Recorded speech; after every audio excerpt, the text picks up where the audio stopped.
একবার অজয় দেবগন তার স্ত্রী কাজলের সাথে একটি মন্দিরে পৌঁছালেন। মন্দিরের বাইরে পৌঁছাতেই অজয়ের মনে পড়ল যে আজ তিনি যে জুতো পরেছেন তার দাম 1,00,000 টাকা।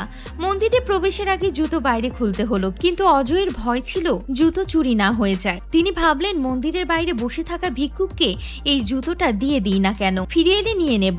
ভিক্ষুককে জুতো দিয়ে অজয় আর কাজল মন্দিরের ভেতরে দর্শন করতে চলে গেলেন। দর্শন করার সময় অজয়ের মনে ভাবনা এলো, হে ঈশ্বর, এ কেমন দুনিয়া! আমাকে 1,00,000 টাকার জুতো দিয়েছেন, আর সে একই মন্দিরের বাইরে একজন মানুষ পেট ভরানোর জন্য হাহাকার করছে। তিনি কাজলকে বললেন, ফিরে আসার সময় আমি আজ ওই ভিক্ষুককে 5,000 টাকা দেব, যাতে অন্তত তার দিনটা ভালো কাটে। কিন্তু দুজনেই মন্দির থেকে বের হতে দেখলেন ভিক্ষুক ও জুতো দুটোই উধাও। কিছুক্ষণ পর অজয় একটি জুতোর দোকান দেখতে পেলেন, আর কি দেখলেন, সেখানে তার জুতোগুলো বিক্রি হচ্ছে। অজয় দোকানদারকে বললেন, এগুলো আমার জুতা, যা এইমাত্র চুরি হয়েছে। দোকানদার বলল, এই জুতোগুলো এক ভিক্ষুক আমার কাছে 5,000 টাকায় বিক্রি করেছে।